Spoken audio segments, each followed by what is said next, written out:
My name is Elizabeth Lewis, and by the time I was 28, I had built two lives that ran parallel to each other like train tracks. The first was visible to everyone around me, a modest young woman from Chicago, daughter of two high school teachers, a girl who lived in a decent but ordinary apartment and drove a practical 5-year-old Audi. The second was hidden, carefully guarded, even from the man I loved, a woman who carried $9 million worth of inheritance and business success in silence, determined to be judged by her character rather than her bank account. I wasn't born into money. My parents were the kind who packed lunches in recycled paper bags, wore coats until the elbows thinned, and considered a trip to the movies a special occasion.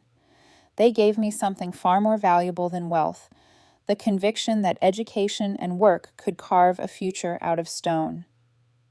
So I studied until my eyes blurred, stacked scholarships until they covered every cent of college, and walked across the Northwestern stage summa cum laude with a computer science degree clutched in my hand. The day my grandfather died, during my senior year, grief and fortune arrived hand in hand. He had been the family's quiet force, a man who drove a rusted truck, grew tomatoes in his backyard, and never once hinted that behind his unassuming life lay decades of brilliant investments. When the estate lawyers called me in my hands, trembled as they spoke the number $7 million, all left to me. I remember staring at the polished conference table, numb, thinking they must have read the wrong name. But it was true, and it was mine. I didn't squander it. I invested most, but set aside just enough to launch a dream I had sketched on coffee-stained notebooks during sleepless nights, a startup for educational software that could level the playing field for kids who grew up like me. By 26, my company had been valued at $2 million. My net worth stood tall and quiet like a skyscraper, without lights on and visible unless you knew where to look. But I made sure nobody looked. Not my colleagues, not acquaintances, and not even Ethan, the man who would kneel under the Lake Michigan sunset 2 years later and ask me to marry him. Sometimes late at night, I'd open my laptop and scroll through my portfolio numbers. Graphs, growth projections, while the city lights blinked through my window. I'd whisper to myself, "This is yours. This is real. Don't let it define you." And yet in my bones, I knew a storm was always possible. Money attracts control the way flames call moths. The storm arrived in the form of the Blackwoods. I first saw Ethan at a charity gala for underprivileged education programs. He stood taller than most broad-shouldered, dressed sharply, but not ostentatiously. His warm brown eyes were focused on the speaker at the podium, rather than on the champagne in his glass, or the flash of cameras, a detail that caught me off guard. When we talked, conversation flowed not like small talk, but like water finding its level, education, inequality, hiking trails, our shared addiction to spicy Thai noodles. When he asked for my number, I gave it, even knowing he carried the infamous Blackwood surname. The Blackwoods were Chicago aristocracy, heirs of lumber barons turned lawyers, a family whose name was sewn into the fabric of the city's wealth. Their estate in Lake Forest was whispered about in the same breath as country clubs and old money secrets. But Ethan at least then seemed different. He made peanut butter sandwiches for our picnic dates, read my early drafts of software proposals with genuine interest, and burned pancakes in my kitchen, while laughing until we cried. It was easy to believe we were building something untouched by his family's gravity. Too easy. 6 months in, he took me to the estate to meet them. The house rose before me, like a fortress, marble columns, sprawling gardens, windows that reflected the sky, but revealed nothing inside. Victoria Blackwood. His mother welcomed me, with a smile so polished it might have been etched in glass. Her questions slid beneath the surface of politeness. Northwestern is a fine school. Did the scholarship cover everything? And teaching, you say, what admirable work, though surely challenging on a teacher's salary. My parents were not present yet. I felt their dignity bristle inside me as she spoke. Richard Blackwood, Ethan's father, was more direct. He spoke to Ethan about court cases, political connections, mergers. My presence seemed incidental, like an accessory to his son's evening. I sat at their dining table, a table that could seat 20, while we were only 5, and chewed carefully, the crystal glasses clinking in rhythms that reminded me I was an outsider. Ethan was the youngest of 3, and I watched how easily he navigated his mother's barbed comments with the practiced skill of a son trained from birth to smile, deflect, and endure. I should have paid more attention to that. Still, when he proposed on our 2-year anniversary aboard a twilight cruise, the doubts seemed trivial. He gave me his grandmother's emerald ring, set simply but elegantly, and in that moment, I believed love was strong enough to outshine pedigree. But Victoria never forgot. Wedding planning became her stage. She vetoed flowers, scoffed at my cake choice, and smuggled 50 of her necessary guests onto the list. Ethan mediated when he could, but more often he urged compromise. I compromised so often it became muscle memory. Only once did I put my foot down the dress, a sleek modern design that fit me like a second skin and made me feel radiant. Even then, Victoria remarked it was budget-friendly. Standing before the mirror in that gown, her voice echoing in my head. I wondered if they dismissed me like this now. What would life with them in the background look like 10 years from now? I smoothed the fabric over my waist, raised my chin, and told myself it didn't matter. Ethan loved me, and soon I would be his wife, not theirs. I wanted to believe that, but deep inside I knew the facade wouldn't last. Secrets, whether of wealth or of pride, always claw their way into daylight.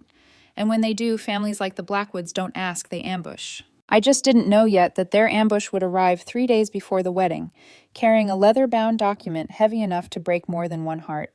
When people talk about falling in love, they often describe it like a lightning strike. Sudden, uncontrollable, dangerous.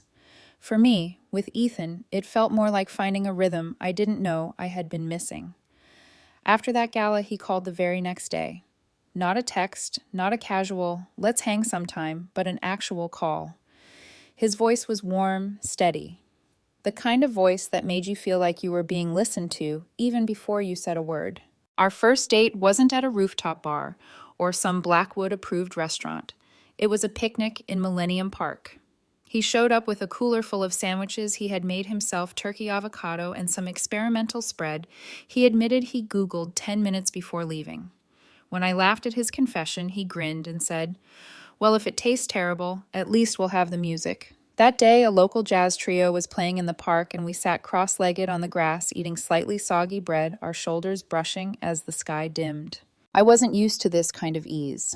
So many men I had dated seemed either intimidated by ambition or eager to prove themselves superior. Ethan was neither. He asked about my work like it mattered, not like it was a quirky hobby I'd eventually give up. He even admitted he had looked up my company after the gala. "You're doing something that actually changes lives," he said. That's rare in my world.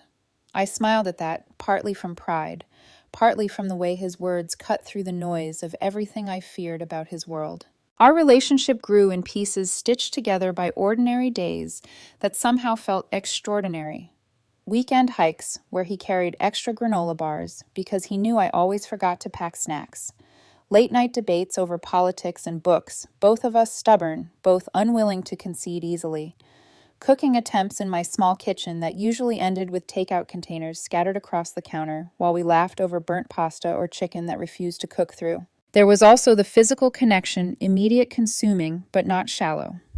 When his hand rested on the small of my back, it felt less like possession and more like reassurance, like I could lean into him without losing myself. For a long time, I convinced myself that was enough, that love like this existed separately from family legacies and generational wealth. And yet there were moments when shadows slipped in.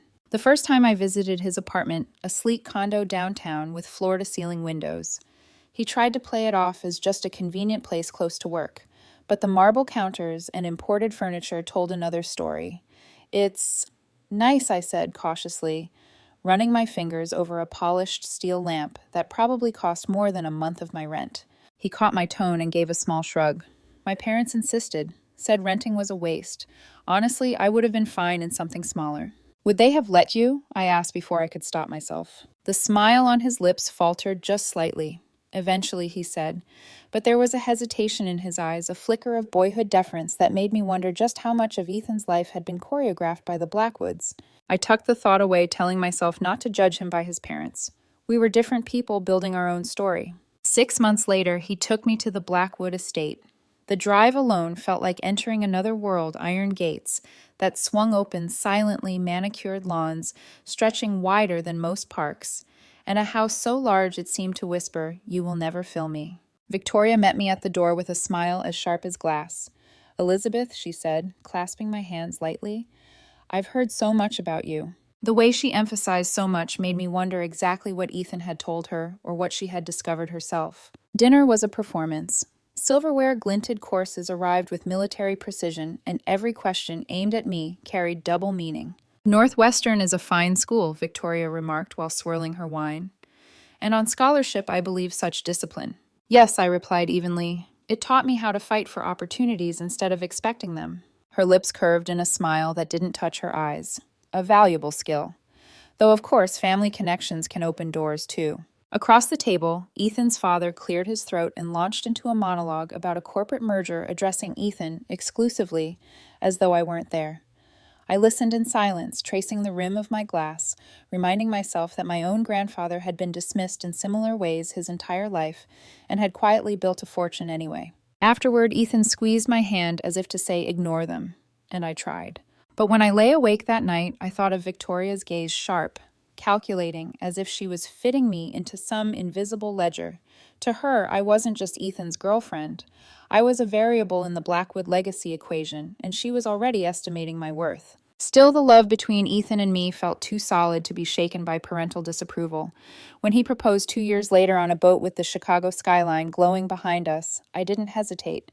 He slid his grandmother's emerald ring onto my finger, and I whispered yes before he even finished asking.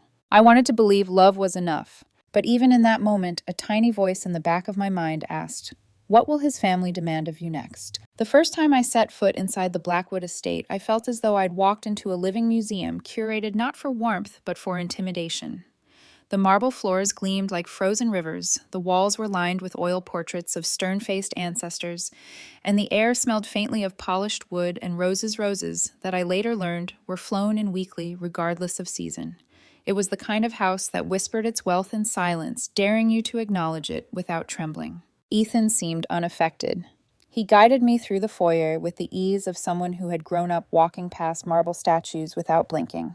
He gave my hand a reassuring squeeze, as if sensing the nerves beneath my smile. "Don't overthink it," he murmured.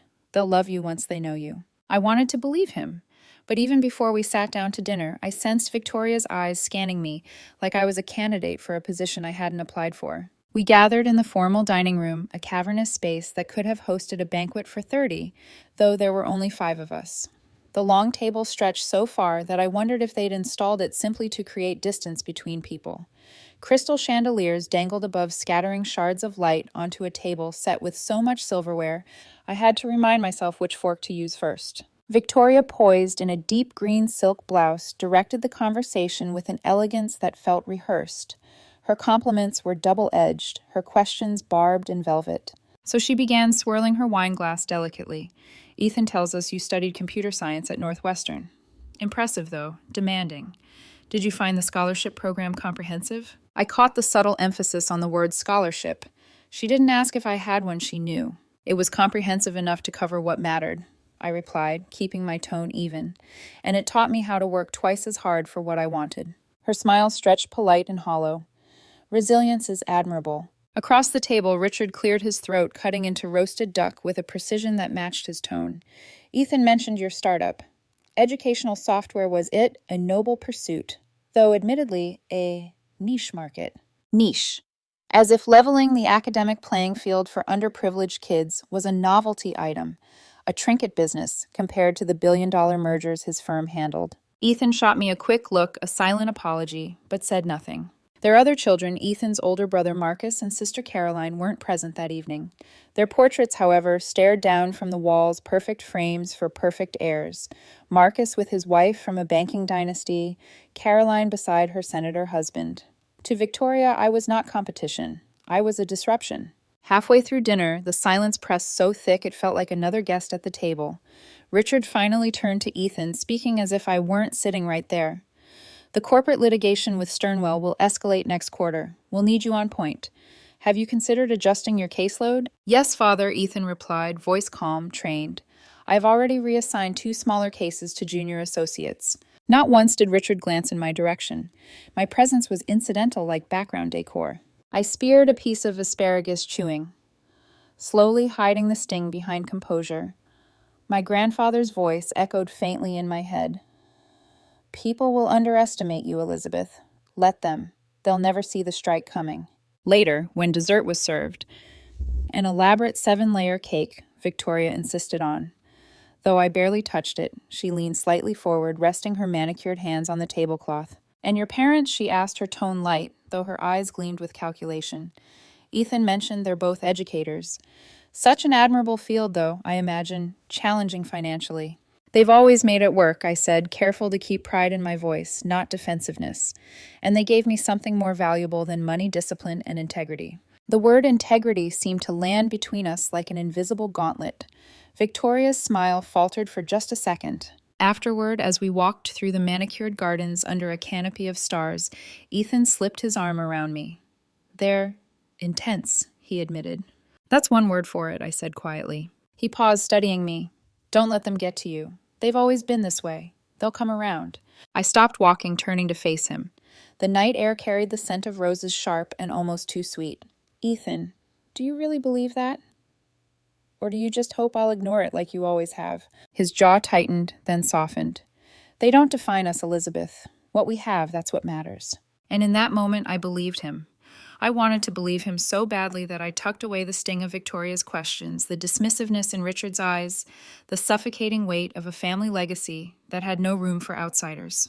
I didn't know then that every slight, every dismissal, every whispered remark was not random.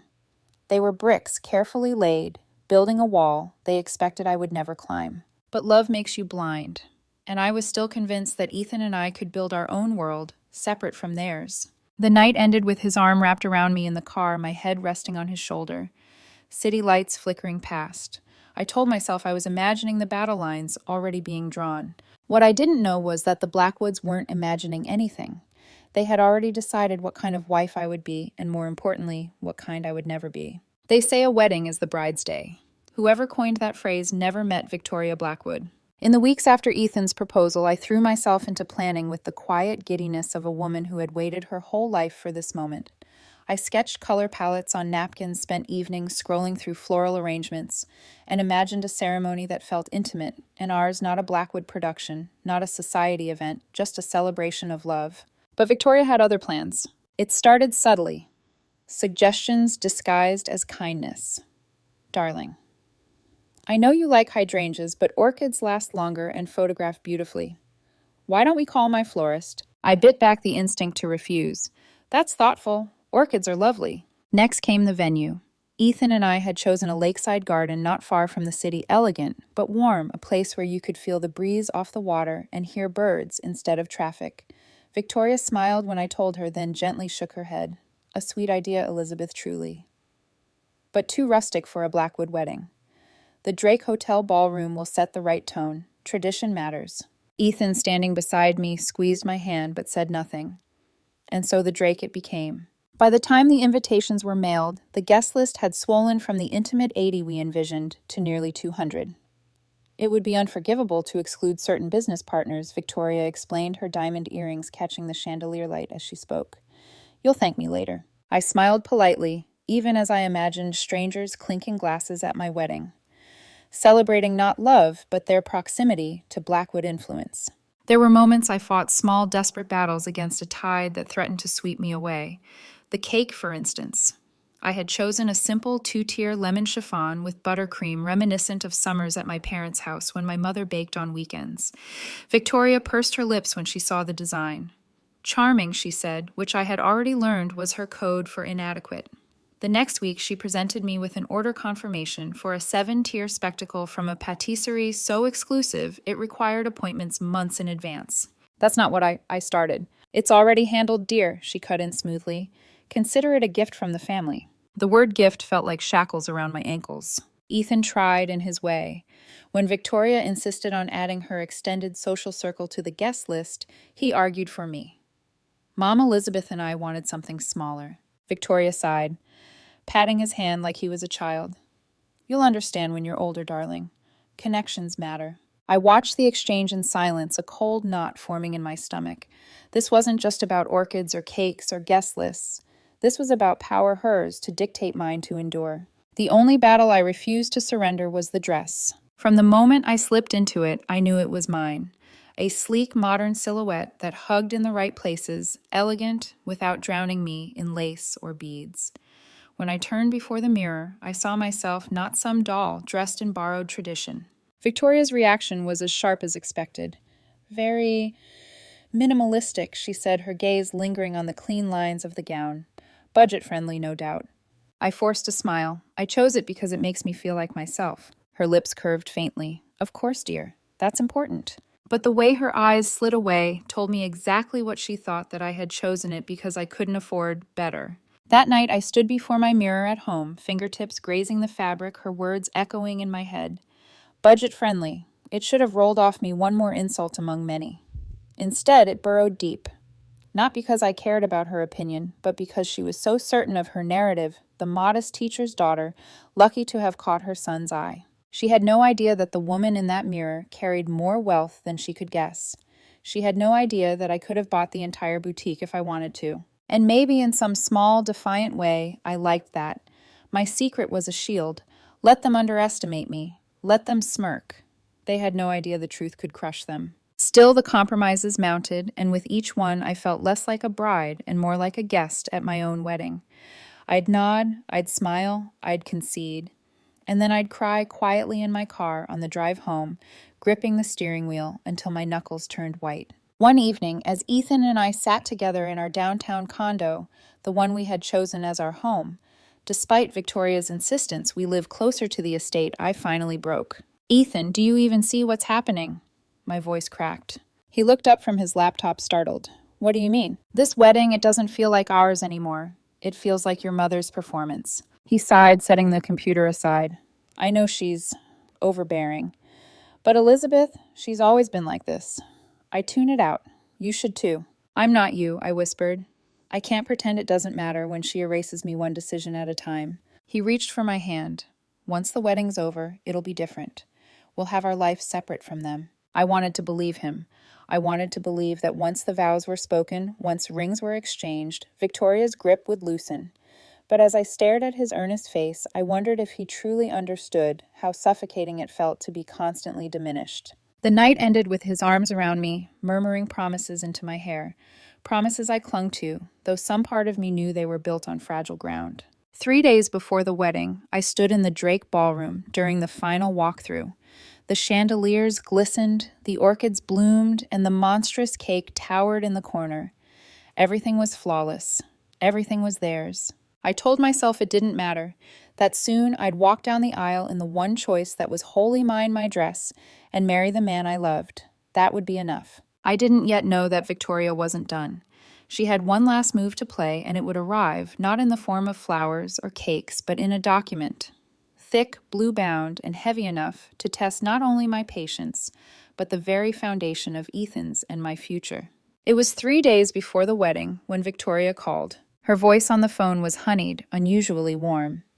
"Elizabeth, darling, I thought it might be nice for us to have tea this afternoon, just the two of us, a little mother-daughter time before the big day." I should have recognized the trap, but I was exhausted running on caffeine and adrenaline, trying to juggle last-minute details while pretending the whole circus still belonged to me. A quiet afternoon with my future mother-in-law almost sounded like relief. Almost. When I pulled into the Blackwood estate, the sun glared off the white stone facade, making the mansion look like it had been carved from ice. Richard's Mercedes sat in the driveway, gleaming like a sentinel. That should have been my second warning. Victoria had mentioned nothing about him joining. The housekeeper, Marta, greeted me with her usual reserved smile. But instead of leading me to the airy sunroom where Victoria always entertained, she took me to the formal sitting room. The air inside was cooler than the rest of the house, heavy with the scent of leather and old books. Victoria and Richard were already seated, not with cups of tea in hand, but like executives awaiting a client. Victoria wore a tailored navy suit, her hair pulled back into a chignon so precise it could have been sculpted. Richard sat beside her, impeccable in a charcoal gray power suit, cufflinks flashing the Blackwood crest. "Thank you for coming, Elizabeth," Victoria said, her smile stretched tight. Please sit. I sank into the armchair across from them, pulse quickening. The porcelain tea set on the table between us remained untouched. Richard leaned forward, a leather portfolio resting against his knee. We thought it important to discuss a few matters before the wedding. Business matters. It's best to have everything clear before you and Ethan begin your life together. A chill crawled up my spine. What kind of matters? Without a word, Richard placed the portfolio on the coffee table, opened it, and slid a thick, blue-bound document toward me. This is a standard prenuptial agreement prepared by our family attorney. It protects family assets and ensures clarity should the marriage, God forbid, not succeed. I didn't touch it. My fingers curled tightly in my lap. This is the first I'm hearing of a prenup, I said slowly. Ethan never mentioned it. Ethan understands the necessity, Victoria said smoothly. Every marriage in our family has had one. It's tradition, a formality. My heart thudded. I thought of Marcus's wife from the banking dynasty, Caroline's husband, son of a senator. Neither of them were women who needed protection clauses. No, this was about me. I forced myself to pick up the document. Years of contract reviews for my company had sharpened my eye, and within minutes the mask of formality crumbled. The terms weren't balanced. They weren't even reasonable. In the event of divorce, I would walk away with nothing, no share of marital property, no consideration for years spent together. Worse, there were clauses that touched on intellectual property language vague enough to give the Blackwoods a foothold into my company. My company, the one I had built from scratch. The one that represented not just money, but every sleepless night, every sacrifice. This is very one-sided, I said, carefully swallowing the bile rising in my throat. Richard waved a dismissive hand. It's standard. The Blackwood legacy must be protected. Surely you understand. And what about my assets? I asked, voice tight. Victoria let out a soft laugh. Your educational software venture is charming, dear, but we're discussing substantial generational wealth.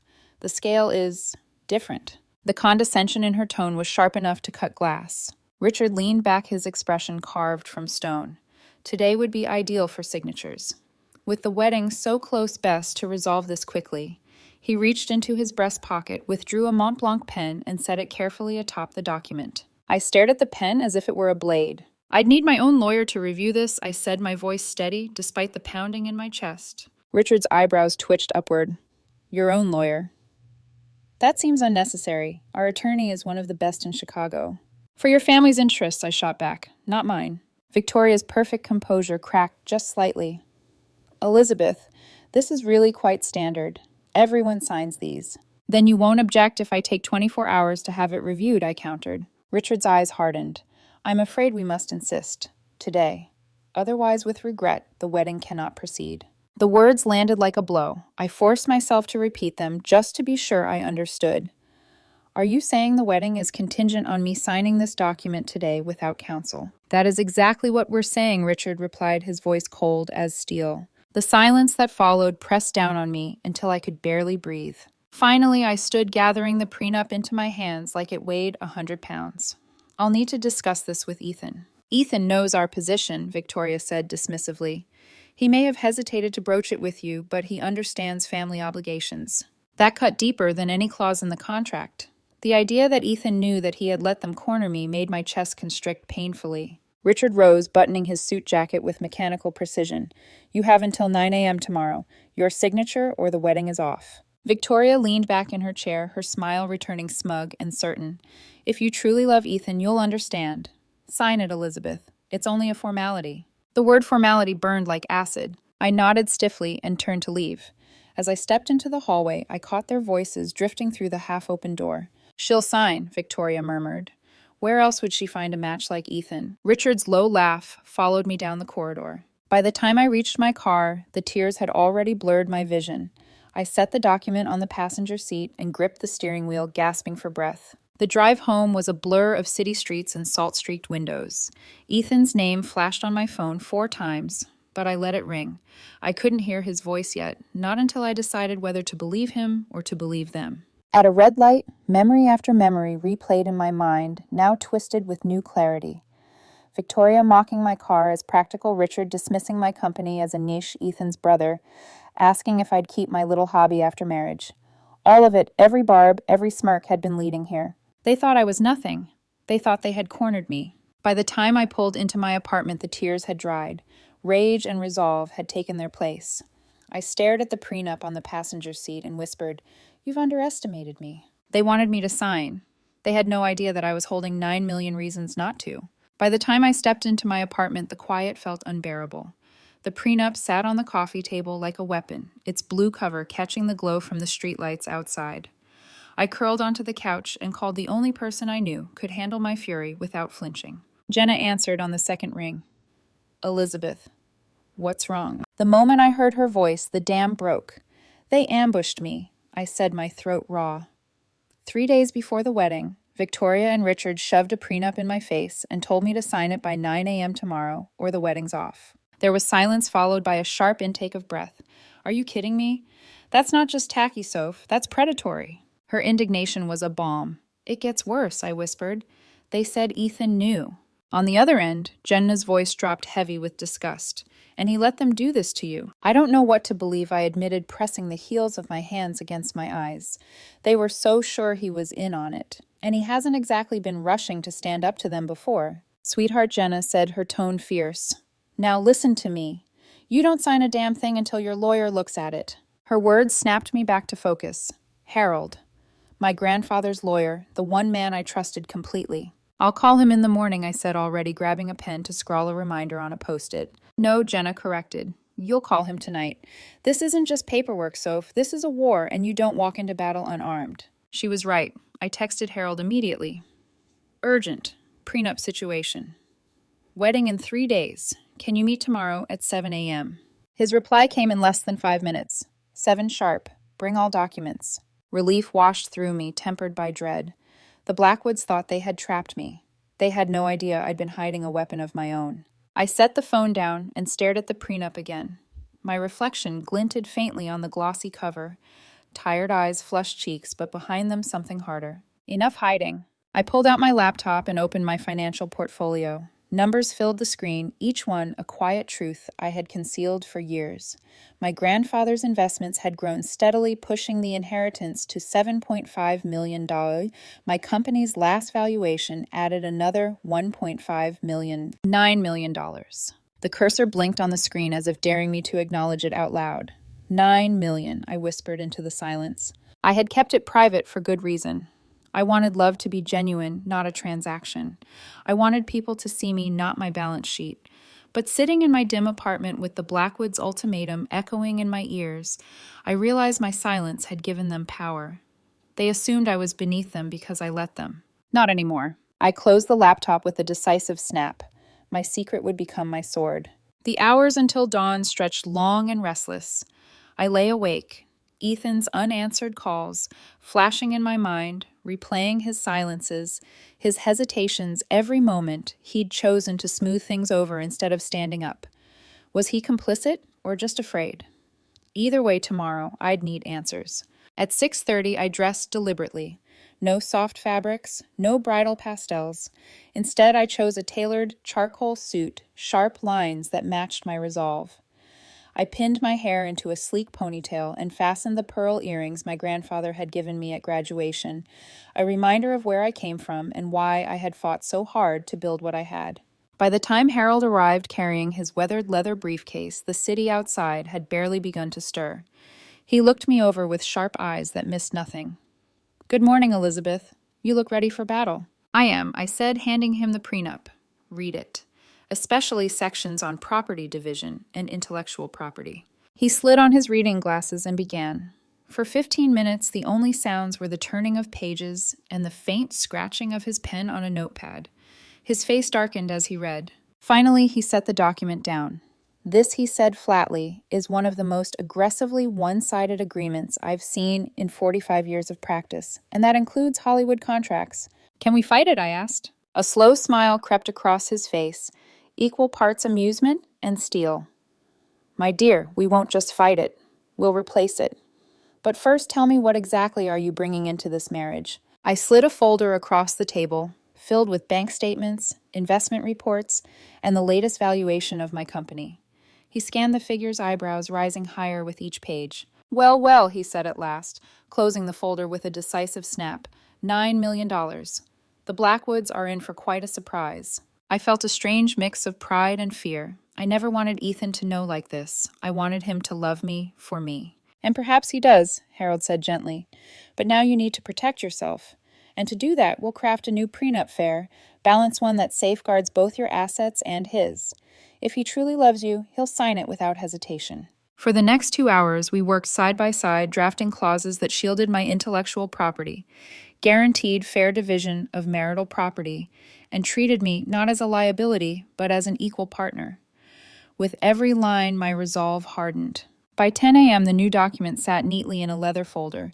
Harold tapped it with satisfaction. Now, Elizabeth, the question isn't whether you're protected. It's whether Ethan has the spine to stand with you against his family. I swallowed hard, the weight of those words settling deep. Love was never meant to be a battlefield, but here we were. My phone buzzed another text from Ethan. Please, let's talk. Lunch today. I stared at the screen, my heart aching despite everything. I still loved him. That hadn't changed. But love without respect wasn't enough. I typed back Carlucci's. 1 o'clock. Just us. As I hit send, a strange calm spread through me. The Blackwoods had declared war. Now I was ready to fight. Carlucci's had always been our spot. A cozy Italian restaurant with warm wood accents and low light, the kind of place where anniversaries felt intimate and arguments could soften over shared tiramisu. It was there, under the scent of garlic and basil, that Ethan was already waiting for me. His tie loosened, his face drawn from what looked like another sleepless night. The moment I walked in, he stood. Relief flickered across his features, almost boyish in its sincerity. Elizabeth, he said, voice rough. Thank you for coming. Thank. I sat opposite him, spine straight, hands folded tightly in my lap. The leather folder with Harold's counter prenup rested against my side like armor. For a moment, neither of us spoke. The clink of cutlery from other tables filled the silence until Ethan broke it with a sigh. Mom told me you left upset yesterday. She didn't tell me the details, but I can guess. Guess my voice was cool, sharper than I intended. They cornered me with a prenup, Ethan. Told me to sign it by 9 a.m., or the wedding was off. Does that sound like something to guess about? His jaw tightened. I told them I would handle it. I never wanted you ambushed like that. So you knew. I searched his face, looking for denial, some flicker of innocence. You knew there would be a prenup. He hesitated, then nodded. Yes. Every marriage in my family has one. It's not personal. It's just how things are done. I laughed, the sound brittle. Not personal, Ethan. It was designed to strip me of everything, even rights to my own company's work. That's not a formality. That's a noose. Color drained from his face. I didn't know about that clause. He broke off, frustration rising. I should have read it myself. I trusted my father to use the standard family document. Standard. I leaned forward, my voice low and trembling with restrained fury. Do you even hear yourself? You trusted them more than you trusted me, and you let them blindside me 3 days before our wedding. The waiter appeared with water, and we both muttered quick thanks, grateful for the interruption. But as soon as he left, the tension thickened again. Ethan rubbed a hand over his face. Elizabeth. I wasn't trying to deceive you. I kept putting it off because I knew it would upset you, and everything was already so stressful. I thought that if you ignored it, your parents would handle it for you. I cut in. He flinched but didn't deny it. For a long moment, I just stared at him. This man I loved, the one who made peanut butter sandwiches and laughed at burnt pasta, was suddenly a stranger, someone too afraid to stand between me and his parents' control. Finally, I exhaled. Ethan, there's something you need to know, something I've kept from you. His brows drew together, confusion cutting through the frustration. What is it? I reached into my bag and pulled out the second folder, the one that held my financial statements. I slid it across the table, read. He blinked, then opened it. His eyes skimmed the numbers once, then again slower. His lips parted, his hand tightening on the page. $7.5 million in investments. His voice was barely audible. Another 1.5 from your company valuation. Elizabeth, this is $9 million. I held his gaze, my chest rising and falling. Yes. He looked up, astonishment, and something else flickering in his eyes, hurt, maybe even betrayal. Why didn't you tell me? Because I wanted you to love me for me. I said, my voice softer now, but no less steady.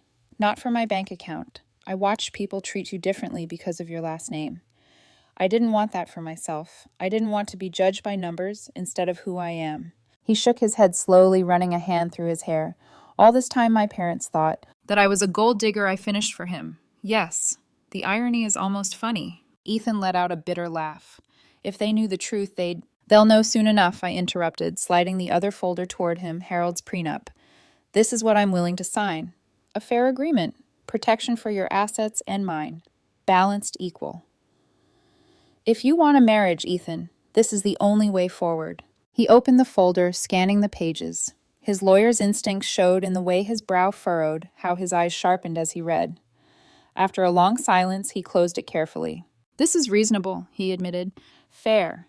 More fair than what my parents tried to force. So my voice was quiet, but my pulse hammered. Where do you stand with them? Or with me? He reached across the table, his hand covering mine. Elizabeth. I love you. That hasn't changed. But you're right. I should have stood up to them. I've spent my whole life letting them dictate smoothing things over instead of fighting back. With you, I can't do that anymore. Tears pricked my eyes, but I blinked them back. Then prove it. Tonight we face them together. We show them this agreement, and we make it clear that our marriage is on our terms, not theirs. He nodded, determination hardening in his jaw. All right, tonight. The waiter returned with menus, but neither of us had the appetite to order. Instead, we sat in silence, our fingers intertwined. Two people who had bared their secrets and now had to decide if love was enough to carry them through war. When we finally left Carlucci's, the sky was bruised with evening light. Ethan held the door for me, his hand brushing mine. For the first time in days, I felt the faintest spark of hope. But hope is fragile, and I knew that when we walked into that meeting with his parents, it wouldn't just be about signatures on paper. It would be about whether the Blackwoods could accept me as an equal, or whether they'd burn the entire wedding to ash rather than yield an inch. Lakeview Restaurant was the kind of place where power deals were struck behind closed doors, the kind of establishment where the staff knew how to look the other way. Its private dining room overlooked Lake Michigan, the water glittering in the evening light, as though mocking the storm about to unfold inside. Ethan and I arrived early. He wore a sharply tailored navy suit, his tie knotted with a precision that seemed meant to reassure me as much as to project authority. I chose a cream dress and blazer, elegant, but understated my grandmother's pearls at my throat. I wanted to look like myself, not like someone molded in Victoria's image. As we sat waiting, sparkling water untouched on the table, Ethan leaned closer. They'll be late. It's a power move. And he was right. At 6:17, the door opened, and in swept Victoria in deep burgundy silk, Richard a few steps behind in yet another charcoal suit.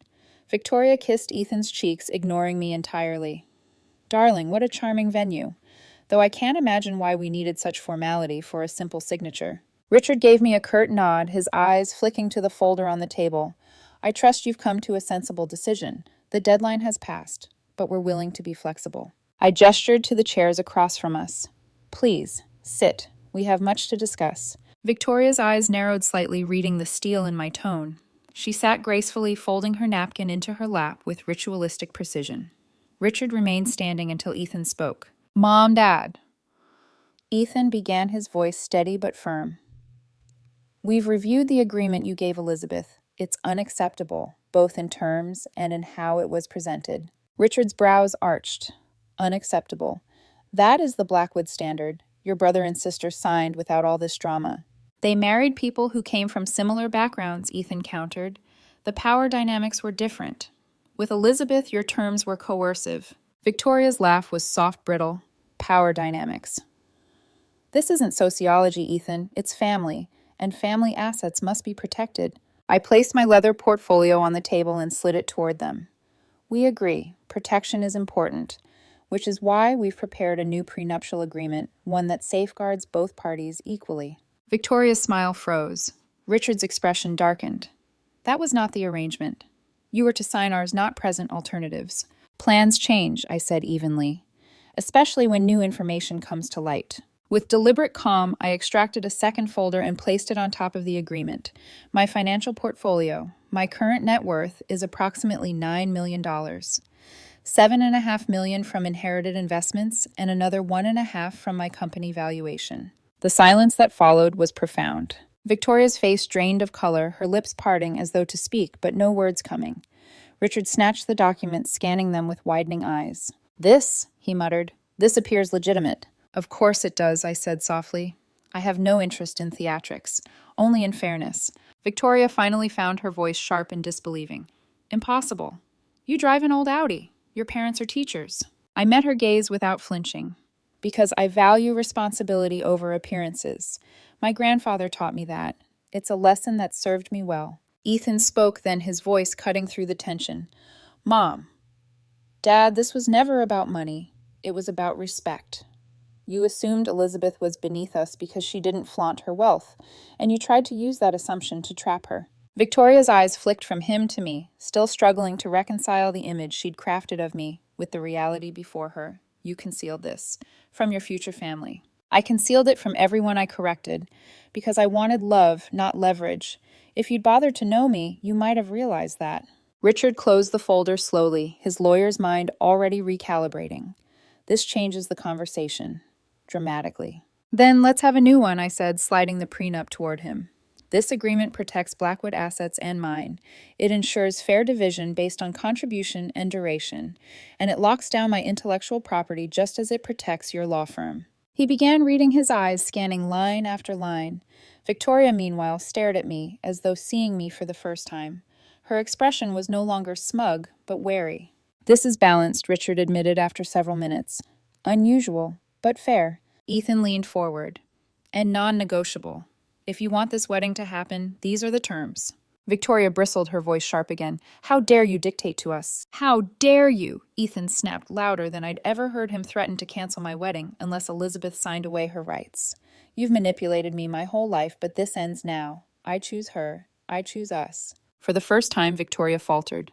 Her mouth opened, then closed, the words dying in her throat. Richard glanced between us, reading the room like a courtroom jury.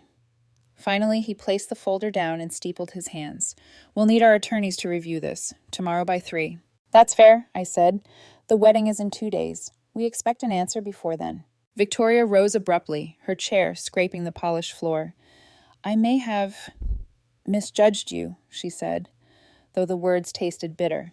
But I still find secrecy a troubling foundation for marriage. Perhaps, I replied, but assumptions are worse. The waiter entered then, with drinks breaking the moment. No one touched theirs. The meeting was over. As Richard and Victoria left, Ethan exhaled a breath he'd been holding for years. He turned to me, eyes shining with pride. You were magnificent. We were magnificent, I corrected. Together we walked out into the night, hand in hand. The lake glittered under the moon calm on the surface, but I knew better. Family wars rarely ended with a single battle. Tonight we'd won ground. But tomorrow the Blackwoods would decide whether they'd yield or prepare for war. The morning of my wedding, I expected nerves. What I didn't expect was a knock at the dressing room door, and Victoria Blackwood standing there in pale blue silk, her posture softer than I'd ever seen it. May I come in? She asked. Her voice lacked its usual bite, almost tentative. My mother and Jenna exchanged wary glances. They had witnessed enough of Victoria's graciousness to know it often came sharpened. Still, I nodded, curiosity prickling. They slipped out, leaving me alone with the woman who had nearly destroyed my wedding 3 days earlier.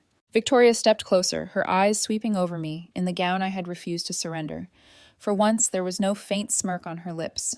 You make a beautiful bride, she said quietly. I held her gaze. Thank you. She reached out her fingers, brushing the delicate lace of my veil, lingering as though searching for something in its texture. When she finally spoke again, her words startled me. I owe you an apology, Elizabeth, a proper one. I blinked. An apology? Yes. She exhaled, shoulders dipping slightly, as if the admission itself weighed on her. Not just for the prenup ambush. For everything. The condescension, the judgment, the way I dismissed you before I even knew you. I made assumptions based on where you came from, and I let those assumptions blind me. Her eyes glistened just barely. I wondered if it was genuine or another performance. With Victoria's sincerity and strategy often looked the same. That wasn't easy for you to say, I murmured. No, she admitted with a rueful smile. The Blackwoods aren't known for admitting mistakes. It's practically bred out of us. She paused, studying me. But you remind me of someone. Ethan's great-grandmother. She wasn't born into this world either. She was the daughter of a factory worker. The family nearly disowned my husband's grandfather for marrying her.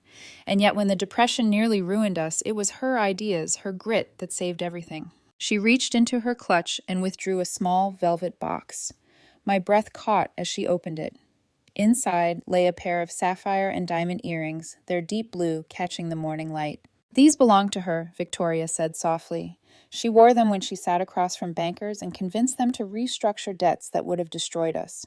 Without her, the Blackwoods would have crumbled. She passed them to me when I married Richard. And now," she held the box out, "I'd like you to have them." I stared at the earrings, their history heavy in the silence. My fingers itched to touch them, yet part of me hesitated. Was this a peace offering or another chess move? "They're beautiful," I said cautiously. "They're more than that," she replied. "They're a reminder. Strength doesn't always come from pedigree. Sometimes it comes from outsiders who refuse to bow." Her words pierced me more deeply than I expected. For a moment I glimpsed not the Ice Queen, who had sneered at my budget-friendly dress, but a woman who knew what it meant to fight for respect in a world that valued lineage over merit. Slowly I lifted the earrings from the box. They were cool against my skin, surprisingly heavy for their size. "Would you like me to wear them today?" I asked. A flicker of something relief, maybe even gratitude, crossed her face. "Yes, something old, something blue. Consider it my blessing." She fastened them herself, her hands surprisingly steady. When she stepped back, her eyes lingered on me with a strange mixture of pride and regret. "Ethan loves you deeply. That should have been enough for me from the start. I hope you can forgive how long it took me to see that." I swallowed hard, emotion rising unexpectedly. "We've both made mistakes," I admitted, "but moving forward is what matters." She nodded, composure settling back over her features like a familiar cloak. "Indeed. Well, I should rejoin Richard before he starts pacing. Your father will be here soon to walk you down the aisle." At the door she paused. "Welcome to the family, Elizabeth. Truly." And then she was gone, leaving me staring at my reflection. The earrings sparkled as I turned my head, catching the light with each movement. They didn't just feel like jewelry. They felt like a key to the Blackwood family, to a new chapter, to a truce that might hold or might shatter at the first sign of weakness. Behind me, the door opened again, and Jenna slipped back in her eyes, darting to the earrings immediately. "Oh my God. Did she?" I nodded. "Family heirloom. Great-grandmother's." Jenna whistled low. "Either she's playing the long game or she's actually scared of losing you. Maybe both." I managed a shaky smile. "Maybe both." As my mother adjusted the train of my gown, I caught her watching me in the mirror, her expression soft but proud. "Confidence," she said gently. "That's what's different about you today." She was right. Somewhere between the ambush, the tears, and the negotiations, I had stopped being the woman who hid her light to avoid judgment. Today I was stepping into marriage not as a guest at the Blackwood table, but as an equal with a seat of my own. Still, as the music swelled faintly from the ballroom beyond, a thought whispered, at the back of my mind. Cracks in armor don't always mean surrender. Sometimes they're just new openings for battle. The ballroom at the Drake Hotel glowed like a dream, chandeliers spilling gold across polished floors, orchids arranged in towering vases, music humming softly in the background. It was everything Victoria had wanted, and almost nothing of what I had imagined. And yet as I stood in the antechamber in my gown, the sapphire earrings cool against my skin, I felt no bitterness. The room wasn't the point anymore. What mattered was the man waiting at the end of the aisle and the boundaries we had drawn together. My father appeared in the doorway, his eyes shining with pride. "My brilliant girl." He whispered, his arm steady as I took it. "Ready." "More than ready," I said, though my heart thundered. The doors opened. Gasps rippled through the crowd. For a moment, all I saw was Ethan, tall, steady, his eyes wet with unguarded emotion as they met mine. In that instant, the orchids, the chandeliers, even the 200 guests melted away. It was just him and me, walking toward each other, as though the world beyond had ceased to exist. Our vows were simple, traditional, but when Ethan's voice cracked, as he said, "for better or worse," I knew he meant every syllable. When it was my turn, I looked into his eyes and said not just words, but promises to be his partner, not his possession, to demand respect as fiercely as I gave it, to fight for our love even when the world tried to tear it apart. When the officiant declared us husband and wife, Ethan kissed me like a man who had chosen fully, completely, and for the first time I felt the ground beneath us was truly ours. At the reception, I noticed the change immediately. Richard introduced me to his associates with a tone that carried not just politeness but pride. "This is my daughter-in-law, Elizabeth Lewis, a remarkable entrepreneur. Her company just secured a major contract with the school system. The associates shook my hand warmly. Curiosity in their eyes, not condescension.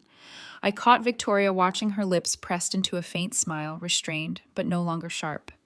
She even seated me beside one of her closest friends, a federal judge, whose approval she clearly valued. During our first dance, Ethan leaned close, his breath tickling my ear. Amazing what $9 million can do. I smiled my cheek, brushing his. It's not the money, it's standing your ground. Maybe both, he admitted, pulling me closer. Either way, I've never been prouder. Later that night, when the band played softly and the crowd thinned, Victoria approached me. For once, she didn't carry herself like a queen, surveying subjects. Instead, she touched my arm lightly. The earrings suit you. She would have liked you, you know. Ethan's great-grandmother.